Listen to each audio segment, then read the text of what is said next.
was easy and a clean road too. I understand. It says it's your second year. Okay.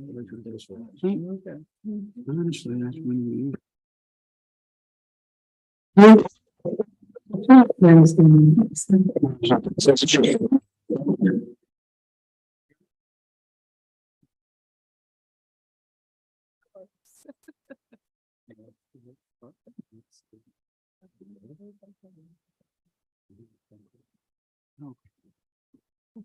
Now call the school board meeting to order. Could I have a motion?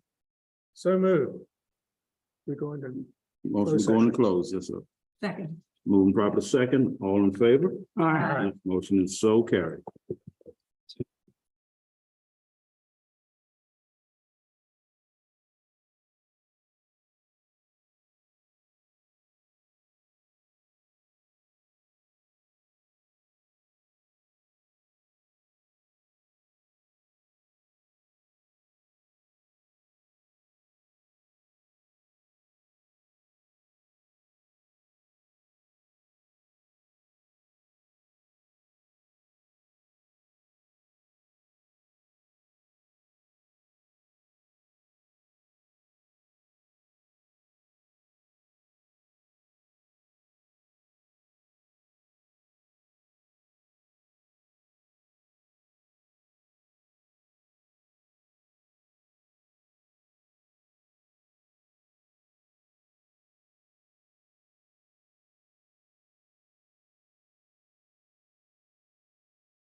Could I have a motion to go out of close?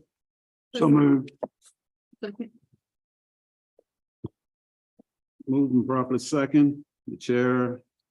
Moving properly second, in pursuant to the Code of Virginia, the board discussed personnel matters, student matters during closed session. Matters discussed in closed sessions have been added to the consent agenda and other parts of the agenda such as action items and information items. Member, please certify that only lawful matters were discussed in closed session. Board member, please respond by roll call. Mrs. McMurtry, Yes. Mr. Harrow, Yes. Chairman Reed, Yes. Dr. Burnett, Yes. Mrs. Sochat. Yes. Let's stand for the pledge of allegiance.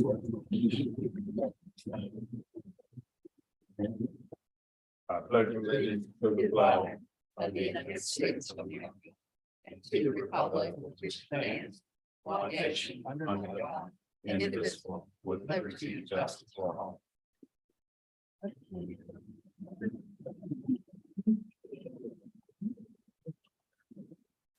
Do we have any additions or corrections to the agenda? I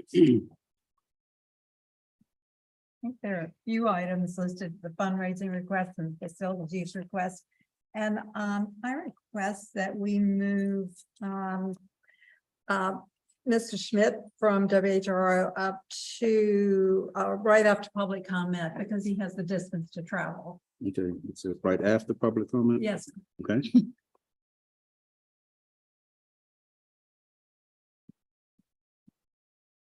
Okay. All right, next we have, well, can I have a motion on that, please? So moved. Second. Moving proper second, all in favor? Aye. Aye. Motion is so carried. All right, next we have public announcements. September is Suicide Prevention Month. September the 10th through the 16th, National Arts and Education Week. September the 22nd, end of the interim grading period. September the 25th, workday, no school for students. September the 27th, interim report issued. October the 9th, school board meeting at St. Clair Walker Middle School at 6:30. And next we will have WHRO.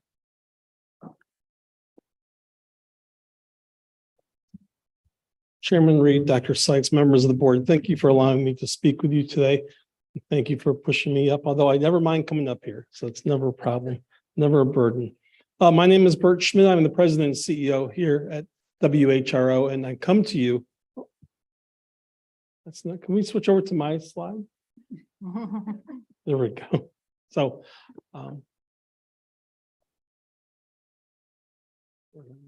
there we go. Okay.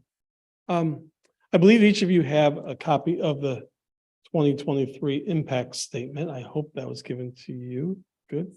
Yes, good. So that's a 14-page report. I'm not going to go through it all. I'm going to just give you some highlights. Steve, I'm going to have to wait for you, I guess. The reason I'm here, because you're one of the 21 schools that literally own the license to WHRO. You can see the map and all the school divisions that own the license to WHRO. You're one of the more recent ones that came on. Claudia was around for those days. 8-9 years ago, maybe. 2013.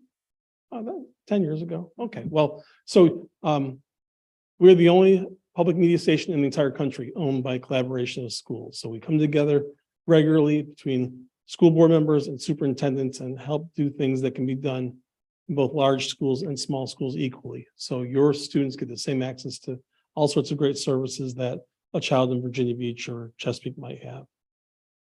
Thank you, Steve. This is going to be my magic waving here. So what do we offer? Lots of wonderful services. eMedia VA is a digital repository of learning objects. Tens of thousands of learning objects, all correlated to the Virginia Standards of Learning, are available for free to all of your teachers, parents, and students. We partner with all sorts of organizations throughout the Commonwealth, nonprofits, universities, museums, etc., to make it easily accessible to your teachers. They can do a quick search by keyword, by SOL number, by media type, grade level, and instantaneously they'll have all sorts of digital content available in the classroom. We have lots of vans. When I say I love coming up here, so do our children, the staff that run our children's vans. We have 3 vans: a literacy van, an environmental science van, and a STEM van. These all have the characters from the television programming that the children all know. And anytime your folks want to have us come up, we will come up without hesitation. Again, doesn't cost you anything, but we integrate with all your really K-3 programs to enhance that experience for your kids. We have a series. When COVID hit, we used to do a lot of reading stories to children in person. COVID happened. We started this Facebook series called Martha Reads, and that has continued wildly past COVID. Now we get about 6,000 to 8,000 people each week that watch Martha read one of the stories from one of our contests that I'll talk about in just a minute. We provide all sorts of professional development to educators around the Commonwealth. 1,400 educators took advantage of these courses last year. You can see a list of a number of the courses that we offered last year. Most are done via Zoom, so easily accessible to all of your teachers. One of the main reasons you came on board about 10 years ago was for our online courses. You can see the list there, from the basics, algebra, algebra 2, astronomy, biology, all the way down to world history. 27 courses, fully online. You can use them however you want. You have these courses. You can have them fully online. You can do flipped, hybrid. You can take the courses and modify them for the way you want to teach. They're yours. We have staff that can work with your folks if you want to integrate more into your policy. So however you decide you want to use online learning as a strategy, that's up to you, but we've made the courses available. We can put them on your servers. And again, my staff can work closely with your staff if you decide you want to grow it. Next year, at this time, we will offer the latest course, which is environmental science. That's what the superintendents asked for.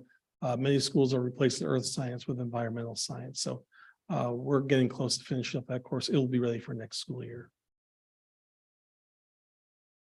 So we have these courses also. We use a student advisory board. So kids, high school kids, come together from divisions all around the region to help kind of critique the courses, tell us how we can do things better, because of course the students are the customer. So we want to make sure we do it well for those students. So we meet regularly with this advisory board of students to help us make sure they're as engaging as possible. We love to celebrate smart kids. You know, the athletes get a lot of glory, but we love to celebrate the smart ones. And we do that in a number of ways. First, the PBS Kids Writers Contest. Kids K-5, they write and illustrate stories. They send them in. We have judges. And then we end up creating a TV show celebrating the winners K-5. We have a regular category. And Martha Reads, which I talked about earlier, she reads these stories from the winners. So it's nice to use children that have written stories for K-5 stories that read through Martha Reads to a large audience. It's very, very fun. Spelling bee going on now 17th year. Let's see the last ones. Just keep going forward and I'll find ELLIMGBE. Correct.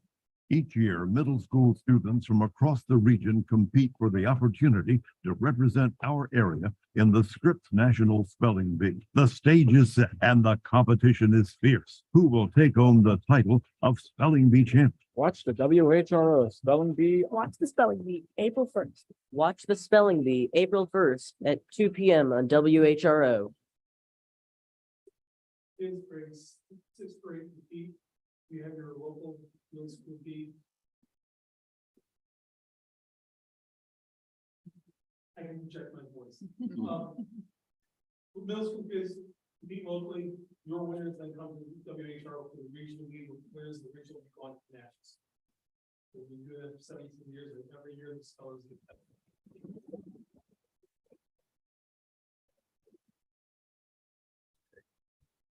All right. Okay. and now I can't go forward. I'm dependent on Steve. The next competition that you will see eventually is the Great Computer Challenge. Been going on for 34 years now. Some of you may be involved in the Great Computer Challenge from years back. We have a junior division, and then we have a senior division, elementary school, and then the middle and high school. It's a weekend at ODU on campus. They compete in all sorts of software programs and languages. We have big trophies. You can see the size of the trophies, and come for a whole weekend. It's a wonderful experience. For many students, it's the first time on campus. So they get to see what it's like to be on the campus, experience that feel of campus life, and compete and show off their computer skills. And finally, in your report on page 12, the only part I'm referring to right now is your return on investment. As board members, you care certainly about the bottom line. You provide WHRO $3 per student. So last year you provided us $3,315. You received savings and values last year of $785,000. For every dollar invested, you received $237 as a return on that investment. I hope your other investments are doing as well. With that, thank you, Steve. One more slide. And I just want to say thank you, and I'm happy to take any questions. Yes. First, that's a nice ROI. We thank you. There's a focus, of course, because of COVID on the loss of learning. And I think now one of the efforts to try to compensate is tutoring. Is there anything that WHRO can do to help us find tutors or do tutoring virtually, or is that? Yeah, we don't provide the actual tutors, but we can provide the tools for tutors to use. And that's the beauty of these online courses. So when schedule is tricky and you've got to do nights and weekends with tutoring to catch up, all these tools are available to any tutor. And so, I mean, I shouldn't say any, if you authorize that tutor, so say you hire a tutor, private person, as long as the school division said it was okay, because they're ultimately your courses, then that tutor could use these tools. We don't hire, we have a lot of teachers on staff, but we don't hire tutors themselves. That would be a local decision. I was thinking virtually. Again, we could do that. But we wouldn't actually do the hiring of the teacher, because teachers are going to want a retirement plan and all the things the division could offer that we can't offer. So ultimately they're going to want to be contracted through the school. We used to have the teachers come through us when we operated Virtual Virginia, then there were too many disadvantaged to be employed or contracted through us, be better through the school for the tutor. We really appreciate all of being a part of the program. And I know when we came on board, Thomas Taylor was our superintendent, and he was talking about it. And when he was talking about how little it would cost us for all of this, I'm going, are you sure about that? Because I am. And I went, okay, it's a done deal. Let's do it. Yeah. So yes, it's so And valuable. my main comment is, if, of course, you deal with much bigger things than little WHRO, but if you can pass the word on to the appropriate staff within the division, they're the ones who will make the phone calls to me and my staff to take advantage of all the great services. Because again, it's $3 per student, regardless if you don't use it all or if you use tons. So, and my staff loves to drive out anywhere. We were in Accomack, which is farther than here, not too long ago. So we go all over the place. So don't hesitate because of distance to give us a shout, and we'd love to work with your folks. Thank you. Okay. Thanks. Another question? No, I just was telling him, see you later. Good thing. Thanks, everybody. And All right, thanks for thank you. pushing me up. Appreciate it. Very well. Okay. Next, we have recognitions, Dr. Syke. Recognitions, and so this evening I would like to introduce to you our new student representative for this year, Candace Brown. Candace is a senior at Middlesex High School, and she also participates in the welding program at RCC with the partnership we have there. And so I think she's excited to be here for her first night. Yes. I let her know that she did not need to hesitate to chime in if there was a conversation that she could give us the student perspective on. And I let her know not to be surprised if you all ask her a question or to be involved. I did tell her that this evening she could kind of watch how things go, so that don't throw anything at her tonight that she can't catch yet. Okay, but she's ready. I think she's, she was recommended by the administration at Middlesex High School, so we're happy to have Candace. Candace, did you have anything that you wanted to say? No, just nice to meet all of y'all and thank y'all for having me. Certainly, certainly. Okay, next we have open the floor for public comment. Floor is now. Dawn Moore of Urbana. Okay. Anyone else? Yes.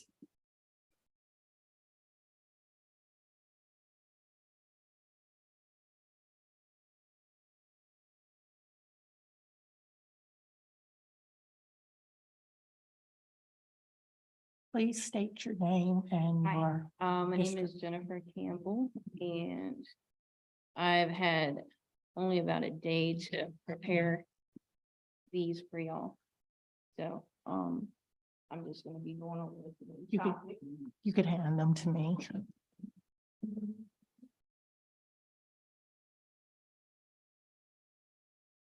Thank you. And Ms. Campbell, what is your district, your voting district? Pine Top. Thank you. Yes, Mr. Harrow, and, I think I recognize quite a few. Just make a retreat. But I'm here today to talk, you said this was short notice. Because everything is happening so quickly. There is a current issue going on in the high school that needs to be addressed as far as the wrestling program. I can, the images that y'all all see in your booklets have I think the first page you come upon is the current facility. The second page, I'm sorry. The current facility, the way that it stands as of right now. The kids have about 650 square foot to practice. There are approximately 30 children, high school adults, high school young adults, student athletes that participate in the wrestling program. Every year that, dating back to 2016, we've had state placers, as a team, as single units, wrestling as. I didn't know a whole lot of about wrestling until my son started to wrestle. And now, he's a junior there now, and we've gotten to know a lot of the team and a lot of the administration that surrounds it. And right now, it just seems like this room is getting smaller and smaller. It is impossible for them to wrestle. It's the mats that are on the floor that you see on page 2 have been there for quite some time. They're full of cleat marks from the football players, soccer players, anyone who wears cleats, because the traction goes in and out, in and out. Like I said, I did a little bit of research, and what I was able to come up with is we decided, my husband and I, John, he's sitting over there, we own a company in the community, and we're very forthcoming with not being a part of the problem, but being a part of the solution. And bottom line, it's bad. The condition of the space is bad. And there's a federation that oversees all this. It's the National Federation of High Schools, and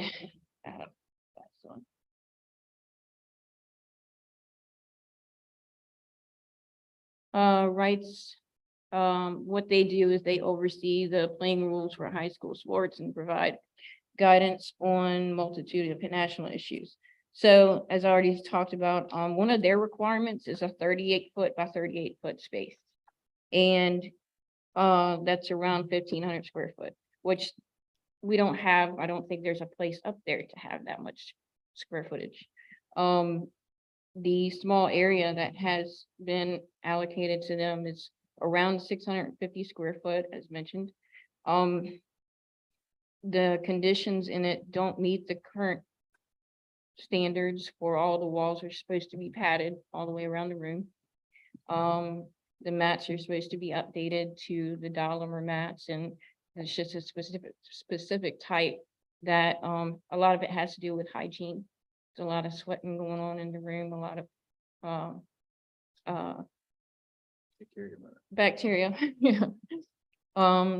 There are other sports, like football, basketball, soccer, that have the proper space. And this is one of the sports that does not. The space continuously increases the onset of injuries, which we have seen firsthand. Because of, you have anyone from a 110-pound weight class up to 220 and over. The space, let's see, yeah. Yeah, Would absolutely. like to do, I'm sorry to interrupt, I know this time's getting cut short. I but mean, in a hurry up. I was just gonna say is, we'd like to see if there's some way for y'all to be involved to help allocate either a space or a room or a piece of real estate, because if there's room on the campus, we'll donate a building to be put in place. If we can, if y'all can allocate a space for it.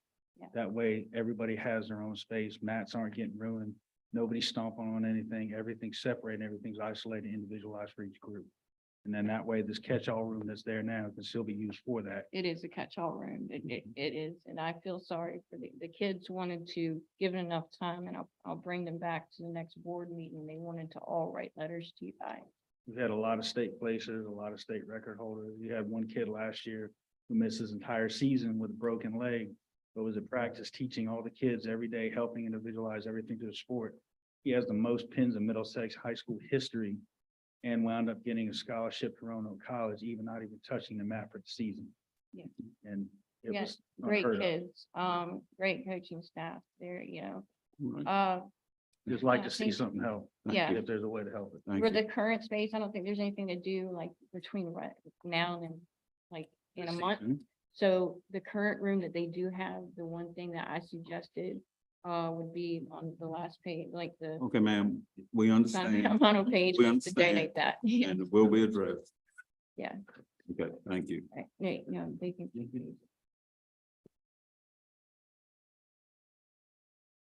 Anyone else?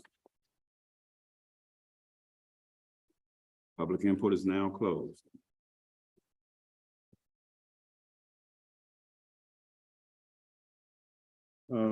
Board members, committee reports. Ms. Solchek. The August meeting of the Regional Special Ed Committee did not meet. We are meeting next week. Mhm. And then the Virgin Communities will be meeting in early October. Okay.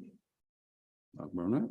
The Chesapeake Bay Governor's School Board will meet on Thursday.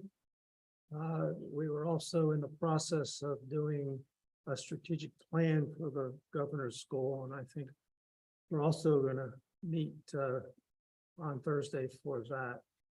I'm going to not report on the workforce housing program, because I think we have someone with much more expertise and experience in the room to do that later on. Okay, thank you, sir. Several meetings coming up. We have a finance team committee meeting on the 4th of October. And prior to that, we have a high school renovation committee meeting. I believe it's the last Wednesday in September. McMurphy. I have a meeting coming up next month, will be after our school board meeting on the 11th. My meeting's on the 11th, so I'll have to report back in 2 months. And my project is still in limbo. And yet to hear what is finalized on that, so when that's done, I'll bring it back to you. Okay. Next we have is the consent agenda. I move we approve the consent agenda. I second. Moving proper second, all in favor? Aye. Motion is so carried.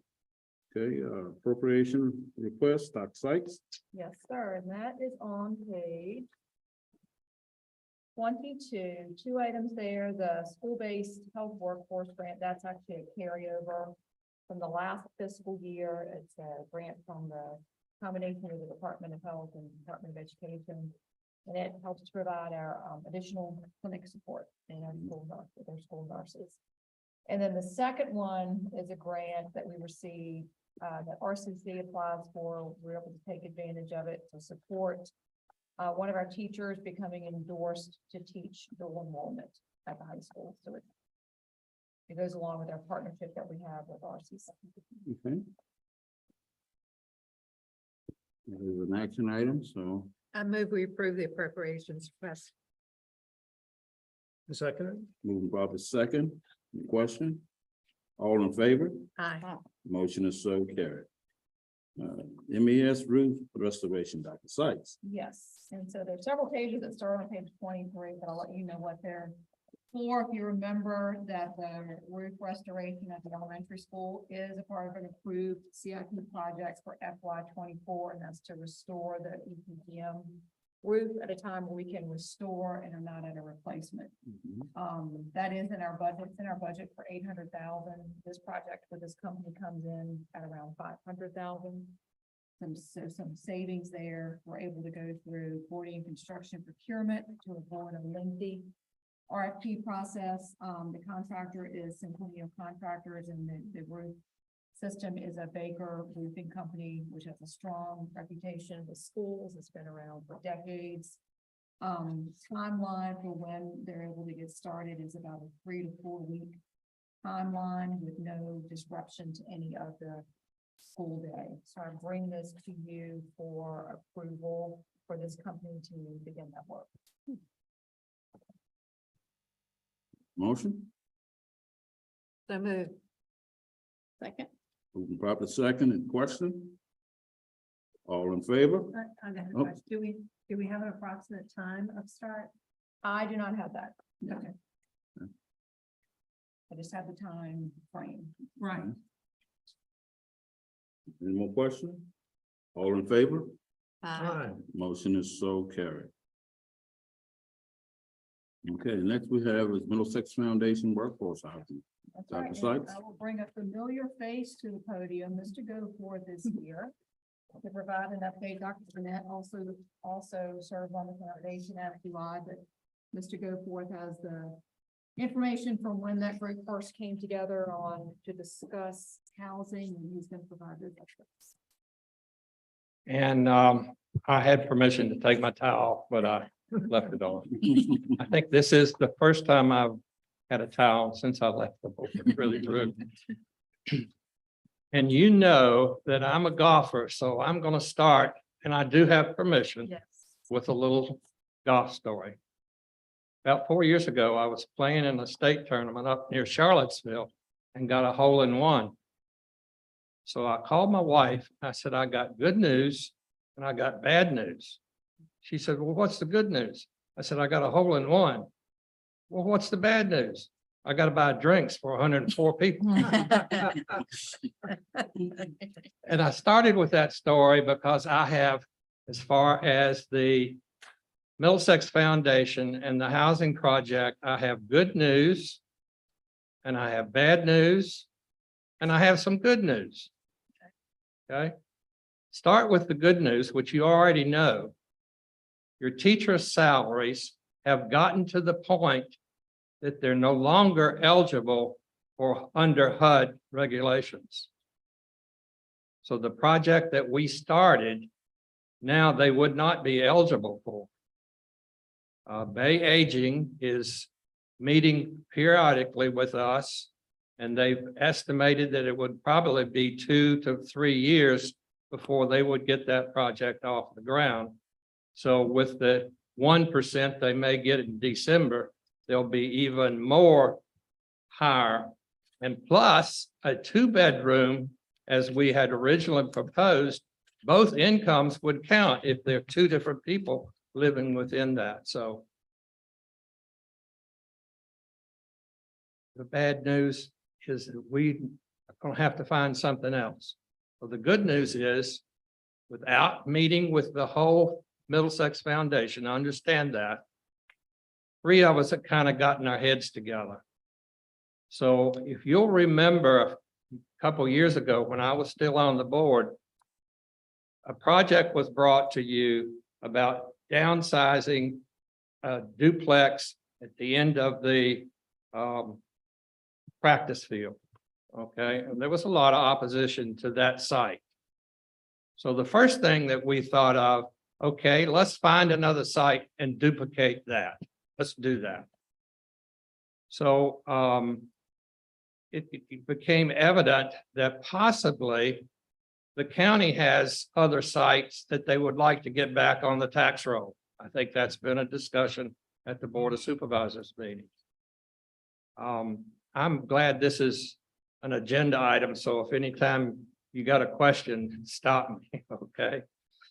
So we kept thinking about it over the last week or so, and we've now decided that we can go to the present site where aging has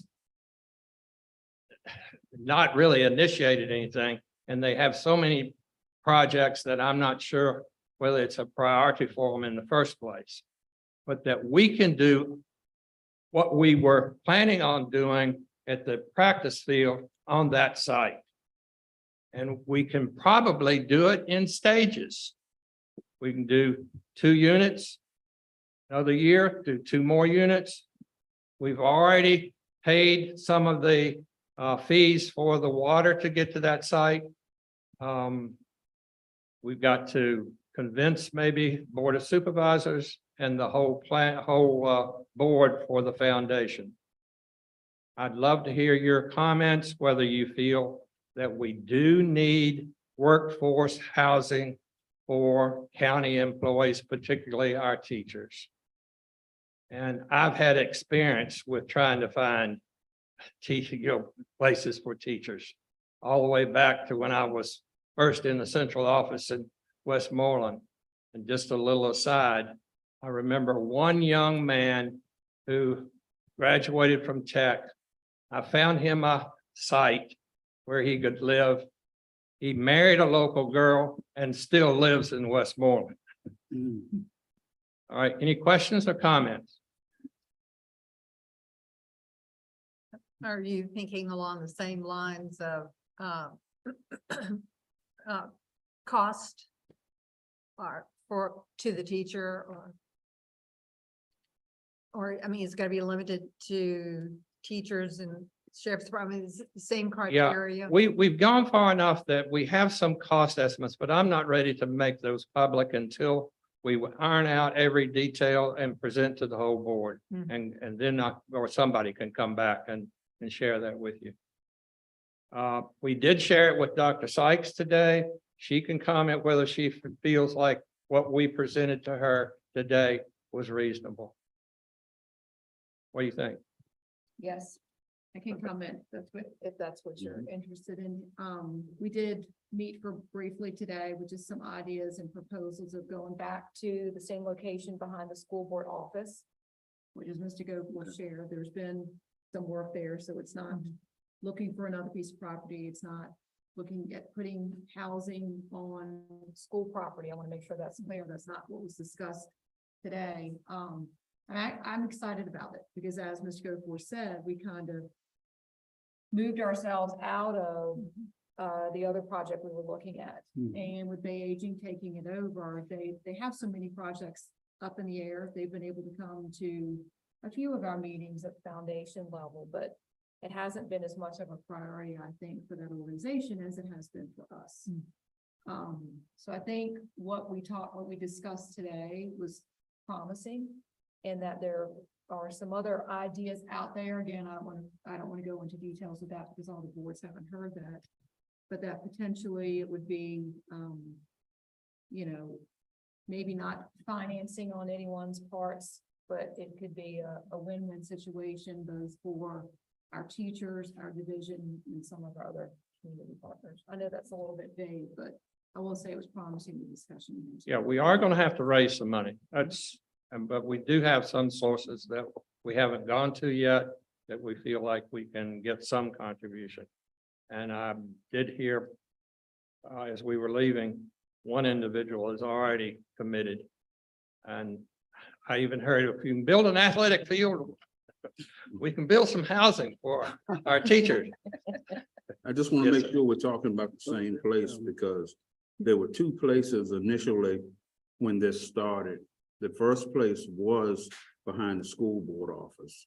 Then it was moved up to where the buses are parked now, when you said No. Yeah, but no, he's going back to this. you're going back to behind the school board Yeah, office. we never intended to go where the buses were.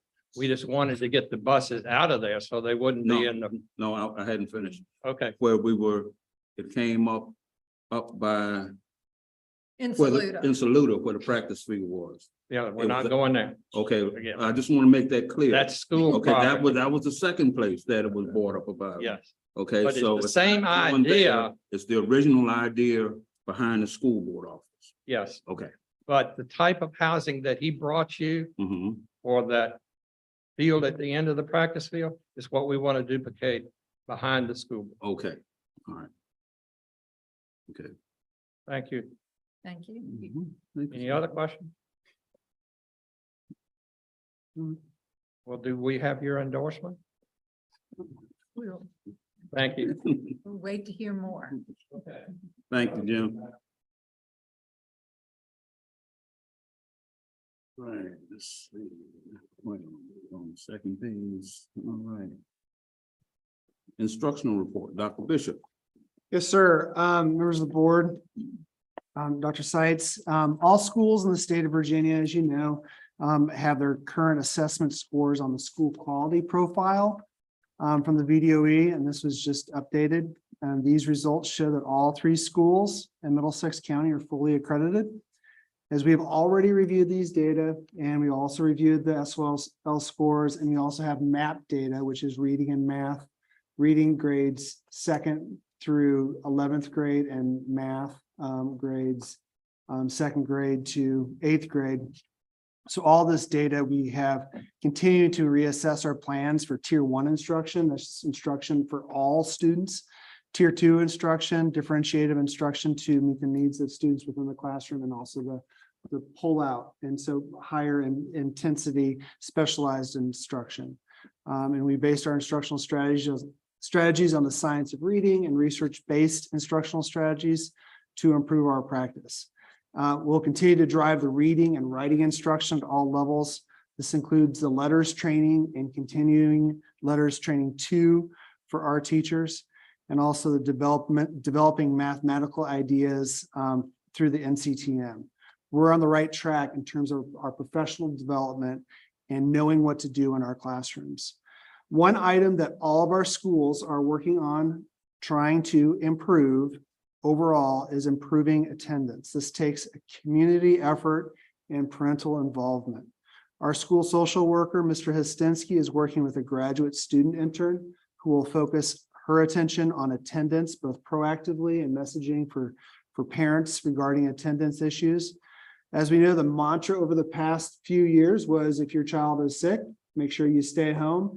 But we need to really flip that. If your child is sick, they should stay home, but test for COVID. And if you're healthy, please come to school, and getting parents to buy into that as well as students.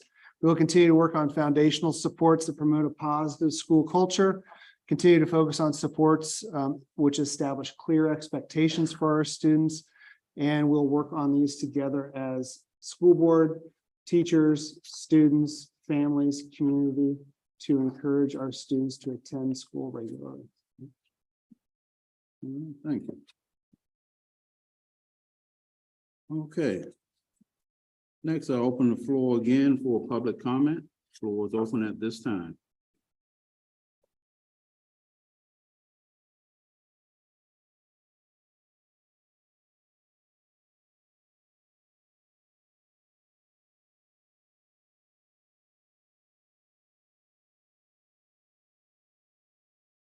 Good evening. My name is Dawn Moore. I'm in the Urbana District. Mr. Reed, board members, Dr. Sykes, In September of 2006, September 16th of 2018, I stood before the board with a concern. I got many phone calls at that time. And 5 years later, just about to the date, one date later, the Southside Sentinel printed another article on 8/17/2023. I had a lot of phone calls about the concerns of the diversity of the school employees. I know it's hard, but we have to think outside the box in Middlesex. We do not have a good majority of diversity when it comes to teaching our children in the classroom. And for me to speak before you 5 years ago with Miss Beverly coming up behind me, and then the phone calls and the emails when the article went in the paper on the 17th, everybody was looking and wanted to know, what is the NAACP doing? Well, we have met with several board members. When we come to the meeting and meet with Dr. Sykes, there needs to be more of a collaboration, whether it's with the members, whether it's in the community, whether it's with other districts, but we have to do something. I know the other districts, some of them are struggling, but there's quite a few of them that have a nice diversity in their teaching staff. And I would like to see that come to Middlesex. It's hard. As you say, we have no housing, none at all. We have nothing here. No young people want to come to Grandma Land when the lights are out at 5 o'clock. And that's what we have here in Middlesex. So it's hard for our children. It's hard for our young parents. And as I've been here 5 years later, it's getting extremely harder. We're going to have to get involved in other things. Gloucester's holding the big college fair and job fair. Maybe that's where you need to go and look and see what the interest is there. They have Peekaboo Laboratory Nursery School. So they have people looking at education going into another field. But we need to do something else and something bigger because 5 years later, no diversity is not acceptable. And I know it's hard, but we have to try to do better. And as you all know, we have the Candidates Forum coming up, and I would greatly appreciate you all to submit questions at riva.life, forum@riva.life. And you can earmark them towards the school board, or you can earmark them towards anything else. But if you would please submit questions as school board members and as members of the community, we would greatly appreciate it. Thank you. Anyone else?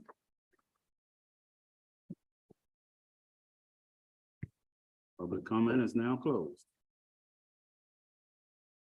All right, next we have Superintendent's Report, Dr. Sykes. Yes, sir. A few things to update you on. Our enrollment numbers were at about 1152 as we start this year, which we base the budget on 1150. That doesn't include our pre-K students. We have about 65, I think, of those pre-K students. They just don't factor into our ADM funding as a little bit of a different source. We have 12 students at the Governor's School this year. We have 40 students at Bridging Communities. I think we have 6 or 7 in the welding program at RCC, and we have 8 students in the JRTC program this year. 2 of those are returning, and they range anywhere from 9th to 12th graders, the students that we have at JRTC. So we're excited about that.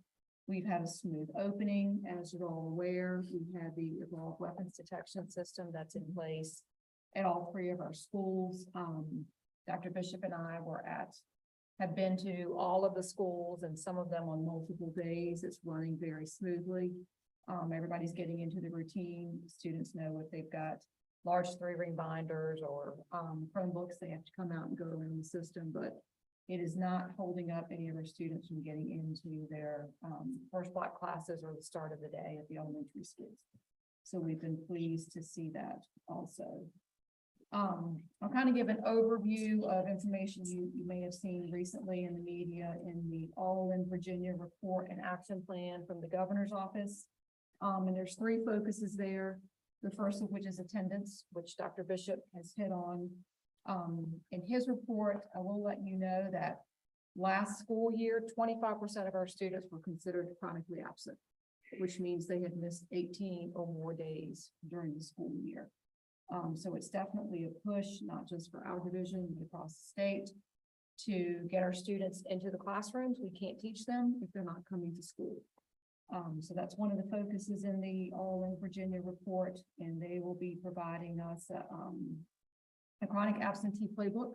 So we're interested to see what additional resources the state's going to provide there to us. Second is literacy, so funding towards the expansion of the Virginia Literacy Act through grade 8. Moving forward, we will need to have a reading specialist in grades 4 through 8 at the middle school. So we have one at the elementary school. We do not have one yet at the middle school. So there should be additional funding and support to come forward with that. As well as, yes, ma'am. I was gonna say, there's a curriculum that they're suggesting with that also, right? So it's based on the science of reading. Science, and Yes. we've been doing that. So we've been doing that. We're gonna have to adjust it a little bit at the elementary school. Now that's pushed into the middle school as well. And so that's kind of the push forward with the Virginia Literacy Act is now moving into the middle school. And does the state provide us with money for?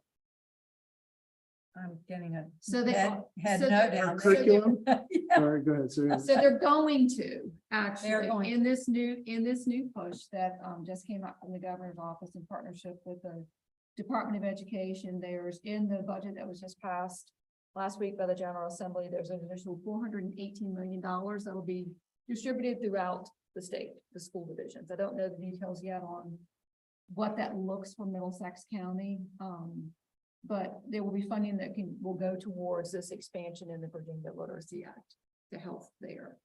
Can we use it? We don't know how we can use it. I mean, professional development Yes, materials. we could definitely use it for professional development. So part of it in implementing the Literacy Act is in purchasing high quality instructional materials and then the professional development that follows that and support for staff there.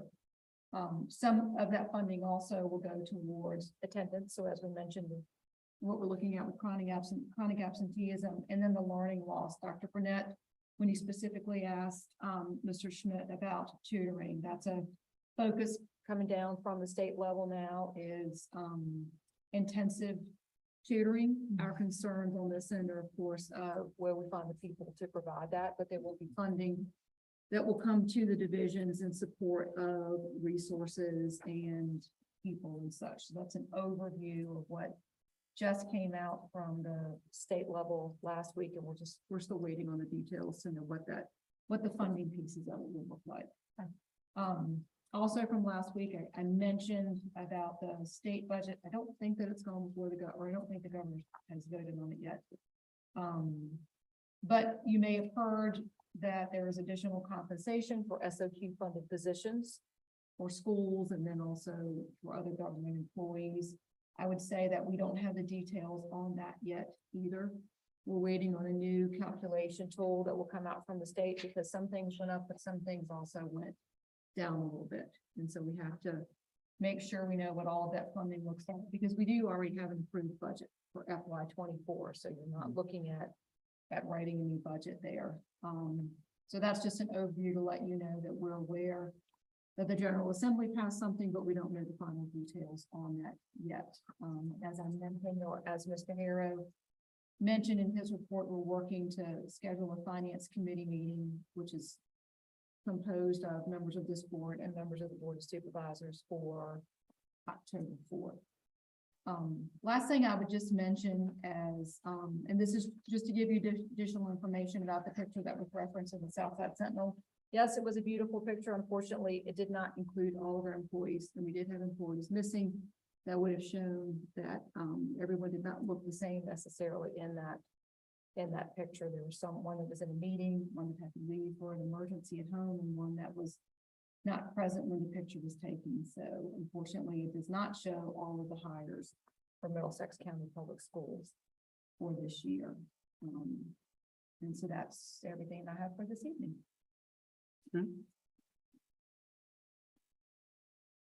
All right. Do we have any old business? New business? This really isn't new business, and I probably should mention this when I gave my report. I attended, as did Dr. Burnett, Ms. Martini's program Friday morning on 9/11. She had a Zoom presentation from a gentleman who was under the file for 13 hours and survived. And he gave his testimony about that day and all that went on. It was very moving. It was excellent. He stressed loyalty, faith, love, and honor among those who participated that day and how that had carried him forward to this day. And then today she did her, with her 8th grade language arts class, she did the program that she's done now for at least 3 years. And I attended one this afternoon. I just appreciate the Kiwanis who helped pay for that, who actually paid for the Zoom meeting on Friday. Their generosity with their school system is really quite remarkable. And I thought the program that she did was really outstanding. But I think that we can all remember, those of us who are old enough, where we were precisely on 9/11/2001. What we may forget is that most of the students who are in attendance at our schools today weren't even born at that point.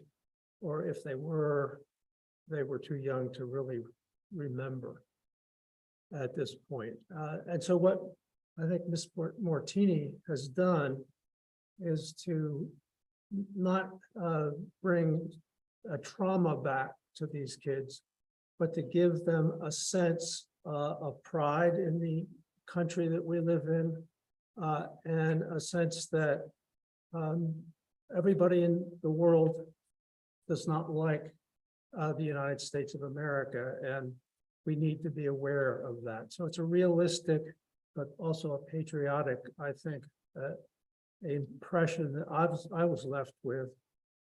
And my hat's off to this very creative teacher that we're fortunate to have in our school system.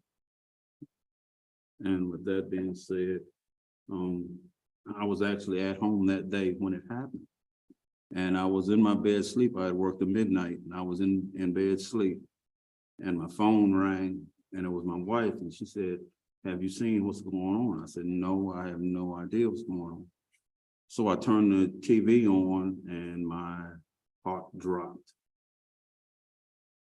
But, you know, we bounced back.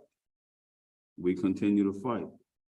And with that being said, I would like all hats removed and we have a 1-minute moment of silence for this day.